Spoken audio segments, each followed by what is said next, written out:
पुणे शहरातील डेक्कन परिसरातील भिडे पुलाजवळ मुळा मुठा नदी पात्रात एक मृतदेह वाहून आल्याची धक्कादायक घटना आज सकाळी उघडकीस आली आहे। या घटनेमुळे परिसरात एकच खळबळ उडाली आहे। मिळालेल्या माहितीनुसार आज सकाळी 8 वाजताच्या सुमारास डेक्कन पोलिसांना भिडे पुलाजवळील नदी पात्रात एक मृतदेह पडल्याची माहिती कॉलद्वारे मिळाली। घटनेचं गांभीर्य ओळखून डेक्कन पोलीस ठाण्याचे पथक आणि अग्निशमक दलाच्या जवानांनी तात्काळ घटनास्थळी धाव घेतली। अग्निशमक दलाच्या मदतीनं मृतदेह नदीपात्रातून बाहेर काढण्यात आला। हा मृतदेह एका पुरुषाचा असून त्याची ओळख पटवण्याचं काम सध्या पोलिसांकडून सुरू आहे। संबंधित व्यक्तीचा मृत्यू नेमका कशामुळे झाला, तो अपघात आहे, आत्महत्या आहे की अन्य काही कारण आहे, याबाबत अद्याप कोणतीही अधिकृत माहिती समोर आलेली नाही।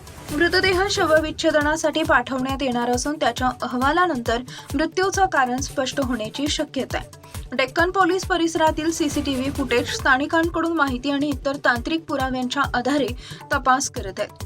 तसेच बेपत्ता व्यक्तींच्या नोंदींचीही पडताळणी सुरू आहे। संबंधित व्यक्तीचा मृत्यू पाण्यात बुडून झाला की यामागे काही घातपात आहे, या दिशेनं डेक्कन पोलीस पुढील तपास करत आहेत।